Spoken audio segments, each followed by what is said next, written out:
सबसे पहले तो मैं परमेश्वर पिता का धन्यवाद देता हूँ कि परमेश्वर पिता ने आपके बीच में खड़े होने के लिए अच्छा सा मौका दिया। ईश्वर प्रभु का धन्यवाद हो और आपका भी धन्यवाद हो कि आपके बीच में अच्छा सा मतलब प्रभु का वचन बताने के लिए मौका मिला। ईश्वर प्रभु को बहुत बहुत धन्यवाद देता हूँ कि प्रभु का वचन बांटने के लिए मौका मिलता है तो एक बड़ी सी बात है। तो वैसे ही प्रभु ने मुझ मेरे जीवन में दे दिया, इसलिए प्रभु का धन्यवाद हो। क्योंकि हम कई बार नहीं करना चाहते फिर भी हम करते हैं। तो जैसे पौलुस भी लिखता है कि जो मैं करना चाहता वो नहीं कर पाता, वो जो मैं नहीं करना चाहता वो करता हूँ। तो वैसे हमारे जीवन में भी कई बार करने का मन नहीं फिर भी हम करते हैं, तो वो परमेश्वर का अनुग्रह ऐसा हमारे जीवन में है। तो आज का प्रभु ने ये अच्छा सा मौका दिया, ईश्वर प्रभु का मैं बहुत बहुत धन्यवाद देता हूँ।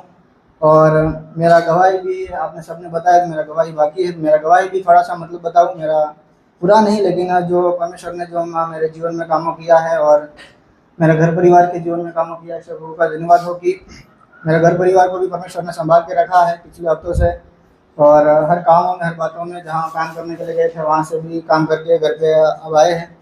तो उनको अच्छे से संभाल के रखा हर कामों में हर बातों में। और मेरी मम्मी मेरे पापा को भी संभाल के रखा, हर जरूरत को पूरा किया है सही समय पे। कई बार छोटा मोटा दुख तो आते रहता है फिर भी परमेश्वर उनको जरूरत को पूरा करता है। और मेरे लिए भी प्रार्थना करना कि मेरा घर परिवार के लिए कि परमेश्वर उनको विश्वास में आगे बढ़ाए। सबके शायद घर पे अच्छे से मतलब विश्वास होगा, लेकिन मेरे घर पे विश्वास तो है, अच्छे से जानते हैं, फिर भी वचन का कुछ पालन नहीं करते हैं।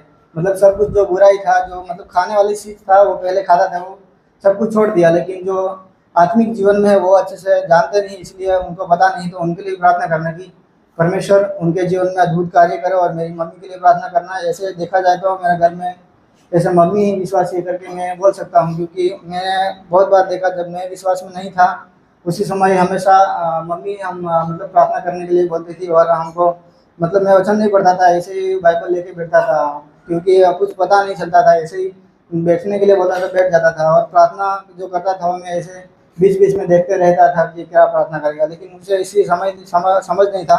उसी समय से विश्वास करते हैं। तो आज भी मुझको पहले तो कॉल करते हैं तो मुझको पूछते हैं कि प्रार्थना किया, प्रार्थना करते हो, मेरे लिए प्रार्थना करना करके बोलते हैं। लेकिन दूसरे मेरे भाई के जैसे कॉल करता हो तो क्या कर रहे हो, क्या और कैसा पढ़ाई चल रहा है वो उसके पूछते हैं, लेकिन वचन के बारे में या बाइबल के बारे में या प्रभु के बारे में कुछ नहीं पूछते। तो ऐसे उनके लिए प्रार्थना करना कि विश्वास में आगे बढ़ाए। और वही मेरा प्रार्थना रिक्वेस्ट है। और प्रभु को मैं धन्यवाद देता हूँ कि मेरी हर जरूरत को पूरा किया। और बहुत सारी बातें सीखने के लिए भी परमेश्वर ने सहायता मदद किया है। कई बार थोड़ा बहुत इंग्लिश भी सीखा है, और तो उसमें भी सहायता परमेश्वर ने किया है। कई बार याद नहीं रहता तो कभी कभी कभी निराश भी हो जाता है, लेकिन परमेश्वर जरूर सिखाता है। तो मैं भी परमेश्वर पिता का धन्यवाद देता हूँ। और जो आपने सबने बोला ऐसे ही मैं भी एक वचन बोलना चाहता हूँ। Matthew chapter 19 verse 26, with man this is impossible but with God things are in possible. मतलब परमेश्वर एक मनुष्य से नहीं होता, जो मनुष्य से असंभव है, लेकिन परमेश्वर के लिए सब कुछ संभव है। तो वैसे ही हमारा ये मेरा जो मैंने भी वचन ऐसा सुना था, अभी सुना, तो परमेश्वर यही वचन में ये भी बोलता है कि हमारे लिए सब कुछ असंभव है, लेकिन परमेश्वर के साथ हम अगर जीवन में अगर कुछ बीता है तो वो सब कुछ संभव है। और ये मेरा गवाही। और आज हम वचन में जाएंगे साम्स 84 सब निकालेंगे। साम्स 84।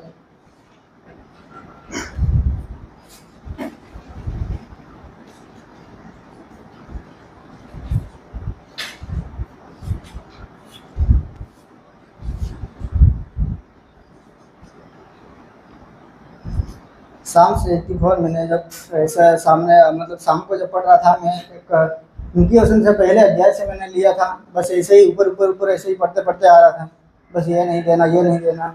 और इसमें आया तो फिर और डाउट हो गया। ये मतलब ये भजन को मतलब लिखने वाला एक कौरव के जो वंश के थे, जो मतलब पुत्र थे, उसमें से किसी ने ये भजन लिखा है। लेकिन मेरे जीवन में कई बार होता है जब मैं बाइबल बहुत सारे लोग पढ़ते हैं लेकिन मैं कम पढ़ता हूँ। जब मैं पढ़ता हूँ, जब मुझको कुछ समझ नहीं आता, मैं वहाँ से ही रुक जाता हूँ। और अगर मुझको कुछ आंसर मिला तो सही, नहीं तो मैं सो जाता हूँ। ऐसा मैं पढ़ता हूँ। तो मैं यहाँ जैसे पढ़ते पढ़ते आ रहा था, तब ऊपर ऊपर मतलब हेडिंग पढ़ते हुए थोड़ा थोड़ा वचन पढ़ते हुए ऐसे आ रहा था, यहाँ रुक गया। तो मैं समझ नहीं आया। अभी एक दिन मुझको मतलब यहाँ सुलेमान सर ने ऐसा वचन दिया था गौरवंशी के मतलब उनके बारे में कुछ नहीं पता। तो मैं फिर सोचा अभी कहाँ से ढूंढूंगा करके। तो ऐसे मतलब फिर मैं सोचा कि पुराने नियम में कुछ मतलब मूसा के समय के साथ कुछ थे ऐसे करके। तो मैं पुराने नियम में ऐसा मैं गया तो वहाँ हम उसके जब ये कौरव वंशी के जो लोग हैं वो कहाँ है पहले हम देखेंगे। नंबर्स निकालेंगे, गिनती की किताब 16 अध्याय 1 और 3 पढ़े। Numbers chapter 16 verse 1 to 3। और लेवी का परपोता, कहात का पोता और यिसहार का पोता और पुत्र था। वहाँ एलिया के पुत्र दातान और अबीराम और पेलेत के पुत्र और इन तीनों रूबेनियों से मिलकर मंडली के 250 प्रधान जो सभासद और नामी थे उनको संग लिया और वे मूसा और हारून के विरुद्ध खड़े और उनसे कहने लगे, तुमने बहुत किया, अब बस करो, क्योंकि सारी मंडली का एक एक मनुष्य पवित्र है और यहोवा उनके मध्य में रहता है। इसलिए तुम यहोवा की मंदिर में पीछे पद वालों को क्यों बन बैठे हो? बस हालेलुया। यहाँ हम ये कोरह के बारे में पढ़ते हैं कि ये जो कोरह था वो एक जब मूसा के समय में मूसा जब हारून वो जब मतलब सब लोगों को चला था, मतलब अगुवाई करता था। परमेश्वर ने चुना हुआ ये मूसा और हारून था। उसी समय ये कोरह वंशी का जो कोरह के बारे में हम पढ़ते हैं कि वहाँ मूसा के विरुद्ध और हारून के विरुद्ध खड़े होने वाले ये कोरह हैं जो परमेश्वर के मतलब मूसा के अभी मूसा ने किसको सुना था? परमेश्वर ने सुना था। हारून को भी परमेश्वर ने सुना था। अगर उसके विरुद्ध में खड़े हुए तो किसके विरुद्ध खड़े होंगे? परमेश्वर के विरुद्ध खड़े होंगे। तो वैसे ही ये लोग वहाँ से मतलब उनके विरुद्ध खड़े होते हैं। और भी थोड़ा देखेंगे उनके बारे में, फिर हम जाएंगे वचन संहिता में। और उसका नंबर्स 16 का 32 वचन देखेंगे। 16 वर्स 32 पढ़े। और 16 पृथ्वी ने अपना मुंह खोल दिया और उनका और उनके घरदार का सम्मान और कोरह के सब मनुष्य और उनकी सारी संपत्ति को भी निगल दिया। हालेलुया। यहाँ अभी जो मूसा के और हारून के विरुद्ध ये लोग खड़े हो गए थे। मतलब कुछ बातों में जब मतलब ऐसा कुछ बात बोले तो ये नहीं है कुछ नहीं है करके करके मतलब ऐसे सामना कर रहे थे। मतलब परमेश्वर के विरुद्ध की बातों के मतलब परमेश्वर जो उनका जो सुना था उनके विरुद्ध में खड़े हो गए थे वो लोग। तो यहाँ फिर हम जब मैं पढ़ रहा था जब 16 से 32 पढ़ते हुए तब वहाँ यहाँ तो फिर सब नष्ट हो गए करके लिखा। लेकिन फिर यहाँ सब कुछ मतलब यहाँ तो अन्य नष्ट करके लिखा हुआ है। पहले विरुद्ध में खड़े हुए और फिर बाद में ये लोग परमेश्वर के मतलब विरुद्ध खड़े हो गए तो सब कुछ परमेश्वर ने नष्ट कर दिया। फिर भी उसमें से हम फिर एक दूसरा वचन देखेंगे। नंबर्स 26 अध्याय और 11।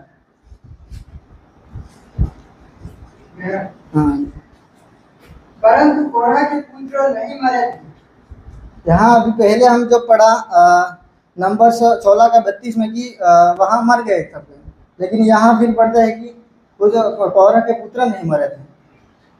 ये कोरह के पुत्र फिर नहीं मरे थे यहाँ आगे लिखा। पहले मैं डाउट हो गया, फिर मैं ऐसा बैठ के मतलब सोचा कि क्या हुआ, ये तो पहले मर गया करके लिखा है, फिर यहाँ कोरह के पुत्र नहीं मरे करके लिखा। तो मैं डाउट में ऐसा तो फिर सोच के तब ये मतलब वचन में ये है कि जब उसके जो हारून और मूसा के विरुद्ध जब खड़े हो गए तो कोरह के वंश के लोग थे। कोरह मतलब एक लीडर था मतलब लोगों का। यहाँ लिखा है कि 16 का 2 में लिखा है कि 250 प्रधान मतलब यो उस इतने लोगों का ये मतलब एक अगुआ, जैसे मूसा अगुआ था वैसे जितने लोग उनके मूसा के विरुद्ध और हारून के विरुद्ध खड़े हुए थे उतने लोग से ये उनका मतलब अगुआ था कोरह। तो उनका नाम वो कोरह था। तो उनमें से वो विरुद्ध में खड़े होकर उनको मार दिया। और फिर यहाँ लिखा है कि गिनती 26 अध्याय का 11 में लिखा है कि परंतु कोरह के पुत्र नहीं मरे थे। तो ये कोरह के पुत्र क्यों नहीं मरे थे कि जब वो वो हारून और मूसा के विरुद्ध खड़े हुए थे तब जो कोरह खड़ा हुआ था और बहुत सारे लोग खड़े हुए थे। उसमें से कई लोग नहीं खड़े हुए थे, वो परमेश्वर से मतलब अच्छे से प्रार्थना करने वाले थे। अगर हम ऐसी बातों देखेंगे कि कहाँ से प्रार्थना करने वाले थे, तो देखेंगे दूसरा इतिहास, सेकंड क्रॉनिकल्स चैप्टर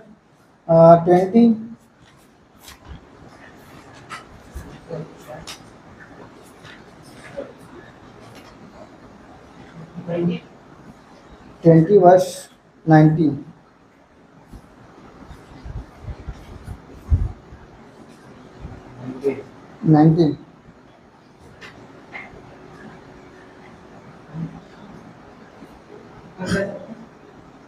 दूसरा इतिहास चैप्टर अध्याय 20 और उसका 19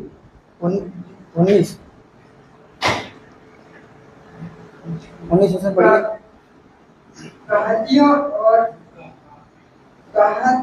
कहातियों और कोरियों में से कुछ लेवी खड़े होकर इस्राएल के परमेश्वर यहोवा की स्तुति अत्यंत ऊंचे स्वर से करने लगे। बस वहाँ यहाँ भी हम पढ़ते हैं कि जब ये एदोम के साथ ये यहोशाफात जब युद्ध लड़ने के लिए मतलब तैयारी थे में उसी समय जब ये यहोशाफात जब मतलब लोगों को बताता है, और बहुत सारे यहाँ उपवास के बारे में लिखा है, बहुत सारी बातें करता है, लेकिन उसी समय एक युद्ध करने में तैयारी था उसके सामने में और सदोम के सामने। तब ये कोरह के लोग वहाँ प्रार्थना कर रहे थे, बोला मतलब युद्ध के लिए। वो युद्ध मतलब उनका वहाँ युद्ध कैसे लड़े वो एक मिनट देखेंगे। वहाँ जब उनकी प्रार्थना के द्वारा वो जीत पाया, वहाँ जो युद्ध था उनके जब प्रार्थना ये किसने किया, कोरह के वंश के जितने लोग थे उन लोगों ने ये प्रार्थना किया, तब ये सदोम मतलब जो यहोशाफात वो जीत पाया। वहाँ किसकी प्रार्थना के द्वारा, वो कोरह के वंश के जो थे जितने जो बचे थे वो प्रार्थना करने वाले थे, वो लोग ही प्रार्थना कर रहे थे, उसकी द्वारा ये जीत पाया। तो वैसे ही एक कोरह के थोड़ा मतलब नीच जाति के ऐसा था पहले पुराने नियम में, मतलब थोड़ा कम, इतना बुरा नहीं लेकिन कम थे। तो वो लोग मतलब कोरह के वंश के जो मतलब वो परमेश्वर से मतलब उतना गहरा नहीं था, लेकिन वहाँ से जब वो उनके जो कोरह था उनका जो वंश था उसमें से कुछ लोग उन पर विश्वास करते हुए प्रार्थना करते थे, वो लोग यहाँ भी प्रार्थना करते, उनके प्रार्थना के द्वारा जीत पाता है। और उनका युद्ध मतलब प्रार्थना से युद्ध करता है वो, और प्रार्थना से उनको जीत दिलाता है। वैसे ही हम इफिसियों की पत्री में भी 6 का 10 और 10 से लेकर 20 में भी वहाँ हम हथियार कितना कैसा हथियार हमारे जीवन में होना है, वहाँ कैसा तलवार होना है, वो सब कुछ बातें लिखा, कैसे मतलब किसके द्वारा हम कैसे लड़ना है, अगर सामने वालों कैसे क्या करेगा तो हम अगर हमको मारने के लिए आएगा तो कैसे लड़ना, वो सब कुछ हथियार के बारे में बातें किया कि तुम भी ऐसा ज़्यादा से ज़्यादा हम विश्वास के द्वारा और विश्वास के द्वारा प्रार्थना के द्वारा युद्ध लड़े। तो वहाँ यहाँ भी जो युद्ध कोरह ने जो युद्ध किया वो उनका प्रार्थना के द्वारा किया और वो जीत पाया। तो वैसे ही वहाँ कोरह के बारे में भी पढ़ सकते हैं। और दूसरा हम देखेंगे, पहला इतिहास उसका 9 चैप्टर 9 वर्स 70।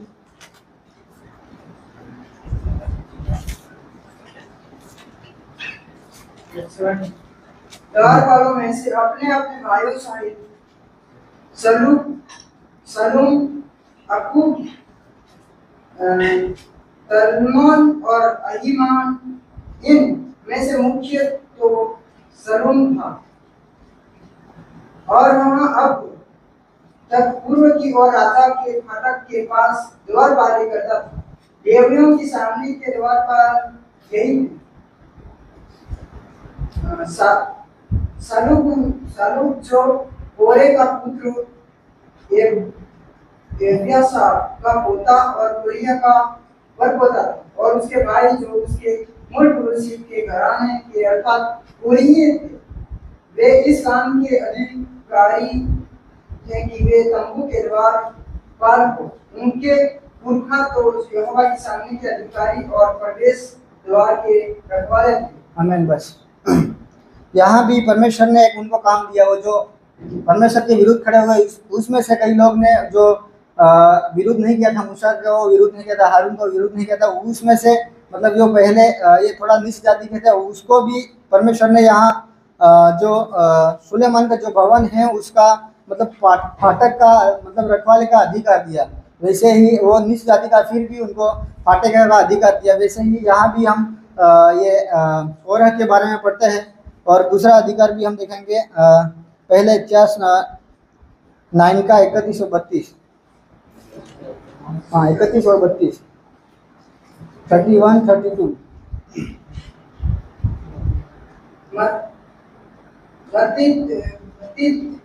मत्तित्याह नामक एक लेवी जो कोरही सल्लूम का जेठा था, उसे विश्वास योग्य जानकर तबों पर बनाई हुई वस्तु का अधिकार नियुक्त किया गया था। उसके भाइयों अर्थात कहातियों में से कुछ तो भेंट वाली रोटी के अधिकारी थे कि हर एक विश्राम दिन को उसे तैयार किया करे।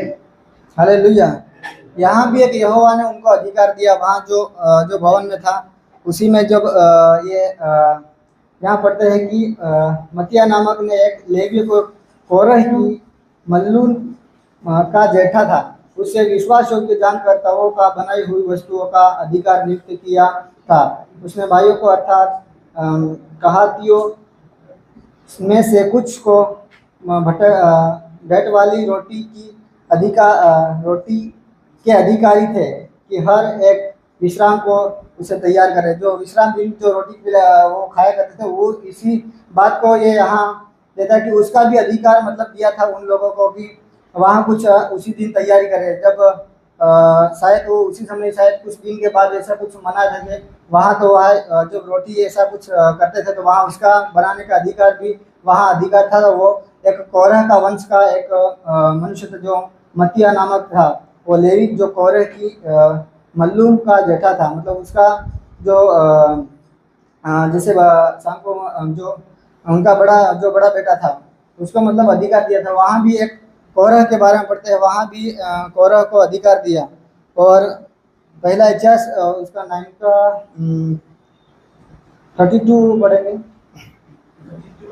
यस। उसके भाई अर्थात कहातियों में से कुछ तो भेंट वाली रोटी के अधिकारी थे कि हर एक विश्राम दिन को उससे तैयार किया कर। हालेलुया। यहाँ भी हम देखते हैं कि वहाँ भी कुछ अधिकार मतलब जो भवन में था वहाँ भी कुछ अधिकार दिया। जो भी कुछ अंदर था जो आराधना करने में जो भी कि अगर हमारे क्लास में ऐसा देखते तो कुछ रहते किसी को मतलब ये करना तो ये करना करके, तो वैसे ही वहाँ भी अधिकार थे। उनमें ये कोरह के लोग भी थे वहाँ प्रभु का काम करने के लिए प्रभु का भवन में, और कुछ गीतों भी गाते थे उसमें भी ये शामिल थे। उसमें से बहुत सारे लोग थे वो एक कोरह के वंश के थे। और अभी हम जाएंगे वो साम्स 82 में। तो कोरह के बारे में हमने थोड़ा पढ़ा क्योंकि अब ये कोरह ने लिखा तो उनके बारे में थोड़ा पढ़ना है, तब हमको पता चलेगा कि क्या है करके। अभी दूसरा वचन पढ़े, साम्स 84 का 2। मेरा प्राण यहोवा की आगमन की अभिलाषा करते करते मूर्छित हो चला। तेरा तन मन दोनों जीते परमेश्वर को पुकार रहे। हालेलुया। यहाँ जब ये कोरह के वंश के जो कोई व्यक्ति मतलब एक भजनकार मतलब भजन लिखता है कि यहाँ एक इस भजन में हम 3 पाठ करते हैं कि पहला का जो पहले वचन से लेके 4 वचन तक, उसमें हम वो चौथा वचन वो उतना सबका एक ही मैंने बनाया है क्योंकि 3 मतलब अलग अलग भाग किया मैंने। तो वहाँ चौथा वचन में लिखा कि क्या ही धन्य है वे जो तेरे भवन में रहते हैं, वे तेरी स्तुति निरंतर करते हैं। वहाँ एक कोरह का जो लिखता है भजनकार लिखता है कि क्या ही धन्य है जो तेरे भवन में वास करना चाहते हैं, तेरे मतलब तेरे सम्मुख रहना चाहते हैं करके ये भजन लिखता है। और दूसरा दूसरा है 5 से लेके 8 तक वचन। उसमें 5वां वचन पढ़ेंगे, क्या ही धन्य है जो मनुष्य जो तुझ से शक्ति पाता है और वह ही सियोन की सड़क की शुद्धि रहती है। मतलब यहाँ भी कैसे वाले लोगों को धन्यवाद धन्य कहता है। मतलब ये वचन जो भजनकार कैसे वाले लोगों को बोलता है कि क्या ही धन्य है मनुष्य जो तुझसे शक्ति पाता है। जैसे मतलब परमेश्वर से शक्ति पाते हुए युद्ध लड़ता है उसको बोलता है। जैसे हमने अभी देखा कि आगे कि कौरव के जो लोग थे उसमें से मतलब प्रार्थना करते थे और जो युद्ध था उसमें जीत पाया। तो वैसे ही प्रार्थना करके जो तुझ पर भरोसा रखते हुए काम करते हैं उसको धन्य करके बोलता है। भजनकार जब लिखता है तब एक बहुत एक विश्वास में भी आगे मतलब विश्वासी लोगों को भी समझ बहुत आता है और उसमें से धन्य करके बोलता है। जो परमेश्वर पे आज हम भी जैसे हमारे जीवन में भी लेंगे तो हम अगर परमेश्वर पर भरोसा करते हैं तो धन्य है, अगर नहीं करते तो नहीं धन्य है। बात वही हमको सिखाता है कि तुम अगर हम और आप विश्वास करते हुए और परमेश्वर की आशा लगाते हुए हम कुछ करते हैं तो धन्य है करके लिखा। और लिखा है कि वो जिनके सियोन की सड़क की शुद्धि रखता है। मतलब यहाँ भी जो सियोन का जो सियन जब जैसे कि शायद भजन संहिता 25 में कुछ लिखा है कि जो यहोवा पर भरोसा रखता है वो सियोन पर्वत के समान है जो टलता नहीं वरन सदा बना रहता है करके। तो वैसे ही यहाँ सियोन पर्वत के मतलब सियोन के बारे में भी लिखा है कि जो उस पर भरोसा रखता है वो सियोन पर्वत मतलब वो टलने वाला कभी नहीं है और वो हमेशा बने रहता है। तो वैसे ही अगर जो शक्ति पाता है वो हमेशा बना रहता है, वो सियोन पर्वत के समान है, वो टलता नहीं वरन सदा बना रहता है। तो यहाँ ये बात को भी लिखा। और तीसरा पार्ट देखेंगे, तीसरा 9 से लेके 12 तक जो तुझ पर भरोसा रखते हैं वो धन्य करके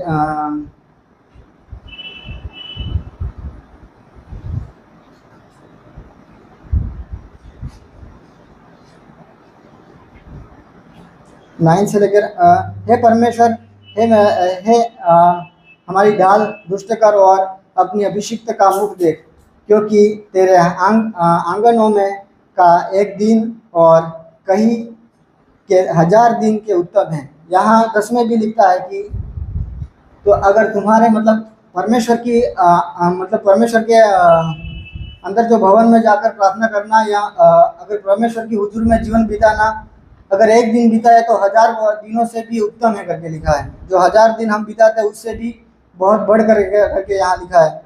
तो ये भजनकार बहुत लिखता है जो परमेश्वर के जो बहुत में जो शायद वो उसमें प्रार्थना करने वाले थे उसमें से ही होगा कि ये भजनकार लिखता है कि तेरे अंदर मतलब आपसे मैं प्रार्थना करते हुए आप एक दिन बिताओ तो मेरे मतलब 1000 दिन से भी अच्छा दिन है करके लिखता है।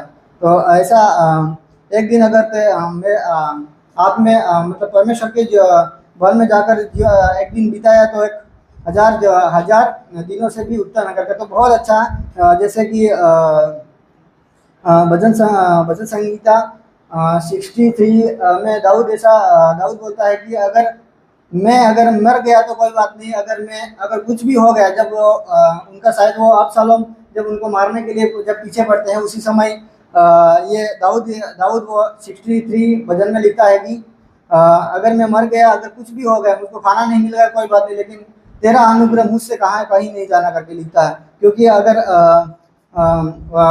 उससे दूर हुआ तो बहुत मैं नष्ट हो जाऊंगा करके। तो वैसे ही ये भी भजनकार वैसे ही सेम मतलब ऐसी बातों लिखता है जिसे हम दूसरा वचन में देखें कि मेरा प्राण यहोवा के आंगन की अभिलाषा करते रहते मूर्छित हो चला है।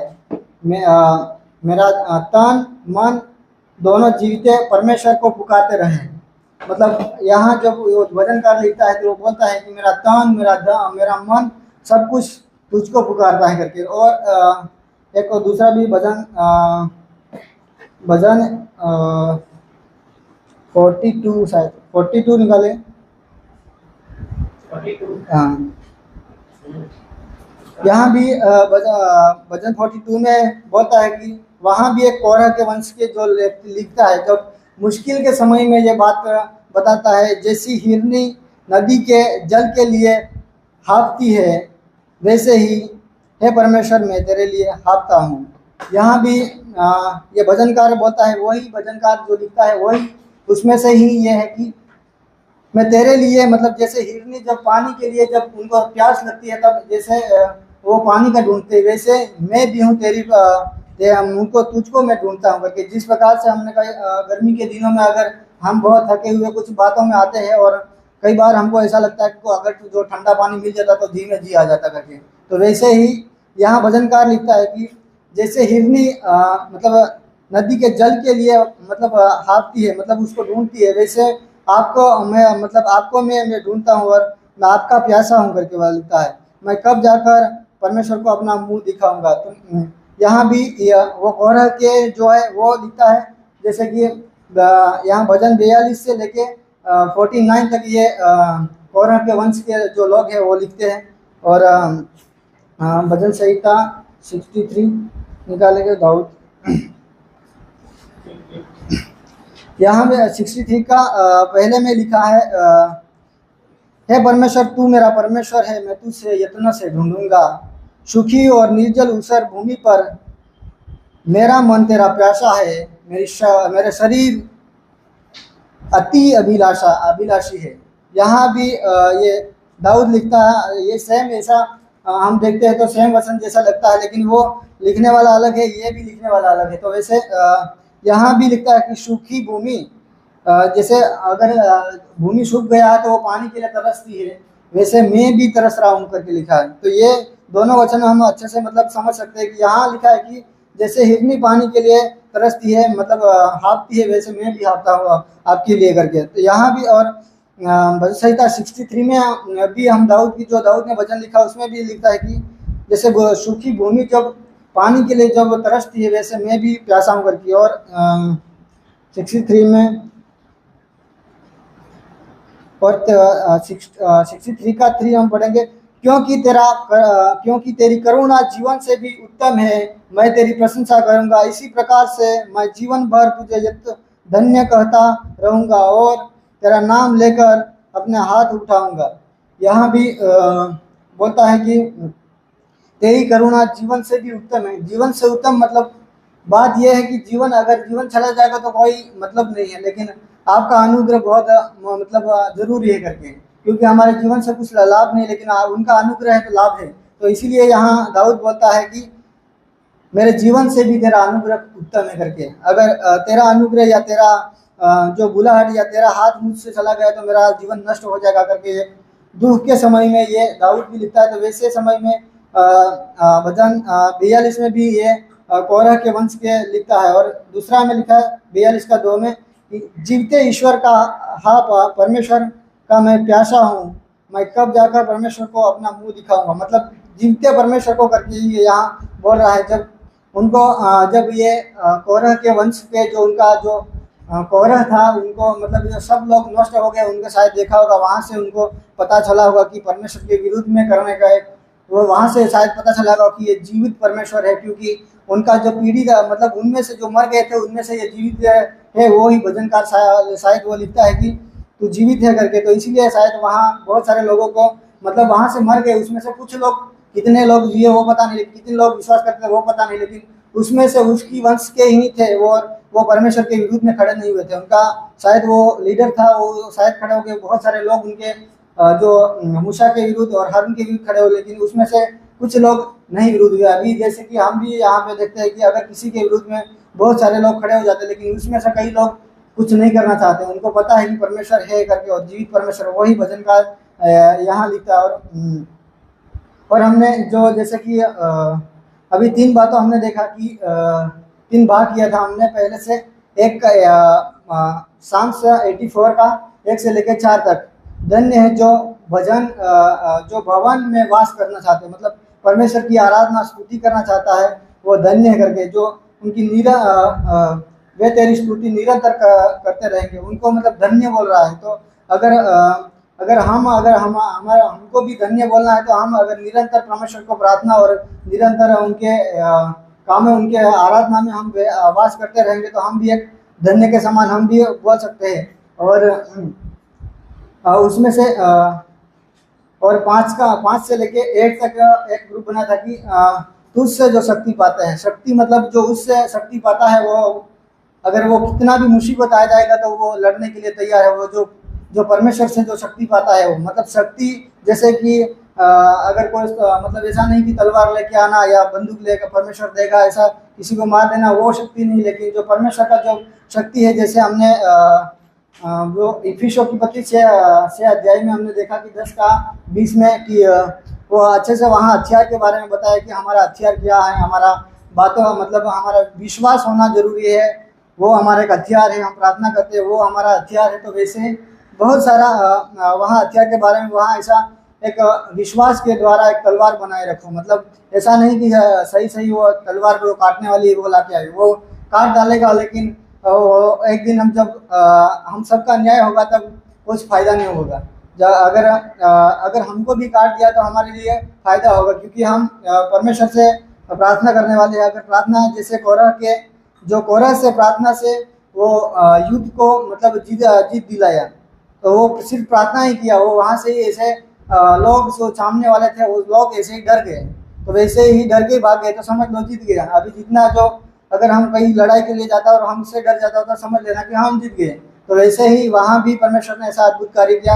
वहाँ लोग जो लड़ने के लिए जो लड़ने के लिए जा रहे थे वो कम लोग थे, और जो सामने वाले थे वो बहुत लोग थे, फिर भी वो परमेश्वर से प्रार्थना करते हुए आ रहे, ऐसे करके समझ के वो बहुत डर गए और भाग गए। तो वैसे ही अगर परमेश्वर से शक्ति पाकर हम परमेश्वर से शक्ति पाया तो हम कितना भी मुसीबत आए, कितना भी कष्ट आए, कितना भी युद्ध आए, उसमें हम लड़ सकते हैं। जब हम परमेश्वर की शक्ति पाते हैं तब हम परमेश्वर से शक्ति मतलब ऐसा बल या ताकत ऐसा नहीं, लेकिन परमेश्वर में जो शक्ति मतलब प्रार्थना से, विश्वास से, जैसे हमने इफिसियों की पत्री 6 अध्याय में हम पढ़ सकते हैं बाद में आपकी, वहाँ बहुत सारे हथियार के बारे में लिखा है, कैसे कैसे हथियार है, विश्वास का है, बहुत सारी बातें लिखा है, पूरा मुझको पता नहीं, पढ़ना जाएगा तो टाइम लगेगा, इसलिए वहाँ भी शक्ति। और हमें एक दूसरा ग्रुप बनाया था जो Psalms 84 का 9 से लेके 12 तक, तुझ पर भरोसा रखते हैं वो धन्य है करके। तो अगर यहाँ भी भजनकार लिखता है कि जो तुझ पर जो विश्वास रखते हैं, तुझ पर आशा रखते हैं, तुझ पर मतलब आशा लगाए रहते हैं, तुझ पर भरोसा रखते हैं, वो धन्य है करके। तो वहाँ अगर बहुत सारे लोगों को मतलब ये अगर हमको भी ऐसा हमको हमारे जीवन में लेगा तो हम अगर किस पर भरोसा करते हैं वो आज हम खुद ही महसूस कर सकते हैं कि हम किस पर भरोसा करते हुए चल रहे हैं। अगर हम किसका शक्ति पाते हुए हम चल रहे हैं, अगर हम किसके भवन में वास करते हुए हम खराब काम कर रहे हैं, अगर हमारे जीवन में है तो हमारे जीवन में पालन करना जरूरी है। क्योंकि ऐसा हम कई बार दूसरे पर भरोसा करके चलते हुए दूसरे के कामों पर काम करते हैं, तो वैसे हम दूसरे कामों में चलते हैं। तो यहाँ अगर हम आगे चलना है तो परमेश्वर की शक्ति पाते हुए चलना। जैसे कोरह की वंश के देखा कि वो आगे गए को फाइट करने के लिए या युद्ध करने के लिए नहीं गए, लेकिन पहले से प्रार्थना वहाँ कर रहे थे। जो कोरह के जो लोग थे वहाँ बहुत सारे लोग विश्वास के द्वारा एक मतलब विश्वास में था, इसीलिए प्रार्थना कर रहे थे, तो वैसे ही उनको जीत दिलाए। तो अगर हम परमेश्वर से आशा लगाते हुए चले, परमेश्वर का शक्ति लेते हुए चले, परमेश्वर को धन्यवाद करते हुए चले, अगर परमेश्वर के भवन में वास करते हुए हम आगे जीवन बिताए तो हमारे लिए अच्छा होगा। नहीं तो जैसे अभी कोरह के वंश के ही लोग परमेश्वर के विरुद्ध खड़े हो गए और वो उनको सबको नष्ट कर दिया। उसमें से जो परमेश्वर पर भरोसा करते थे वो जीवित हो गए। तो उसमें से एक भी और भी हमको सीख मिलता है कि अगर परमेश्वर के शक्ति के अनुसार, उनके भरोसा के अनुसार और दूसरे के भरोसे के अनुसार चला तो कोई फायदा नहीं है। दूसरे के अगर हम और किसी के भरोसे के अनुसार अगर कुछ अनुग्रह मिला है तो उस अनुग्रह के भरोसे के अनुसार हम उस अनुग्रह के पीछे चले हुए तो हमको कोई फायदा नहीं। लेकिन जो हमको अनुग्रह देने वाला है उसको फॉलो करते हुए अगर जीवन बिताए तो अच्छा है। इसलिए ये भजनकार में यही हमको सीखना मिलता है कि अगर हम परमेश्वर में है तो उनका शक्ति पाते हुए हम आगे बढ़े और उनको भरोसा करते हुए जीवन बिताए और उनमें हमेशा सदा बने रहते हुए हम काम करें। और अगर हमारे जीवन से भी अगर जैसे दाऊद 63 में बोलता है कि अगर मेरे जीवन से भी उत्तम तेरा अनुग्रह है, तेरा अनुग्रह कहाँ ही नहीं जाना करके लिखा मुझसे। अगर तो वैसे ही अगर हम हमारे जीवन से भी उसको उत्तम देते हैं, उस पर भरोसा रखते हैं तो हमारा काम जरूर वो पूरा करेगा। वहाँ जैसे कोरह की वंश में जो जीतने वाले नहीं थे, ऐसे महसूस मतलब कम लोग थे, तो अभी बहुत सारे लोग तो हरा सकते हैं। तो वैसे लेकिन वहाँ प्रार्थना किया तो प्रार्थना के द्वारा कुछ ऐसा सामने वालों को डर आ गया कि यहोवा को प्रार्थना करते हुए आने वाले लोग हैं करके ऐसे खुद डर के भाग गए। तो वैसे ही हमारे जीवन में भी कई बार ऐसा दुख परेशानी मुसीबत आता है, कई बार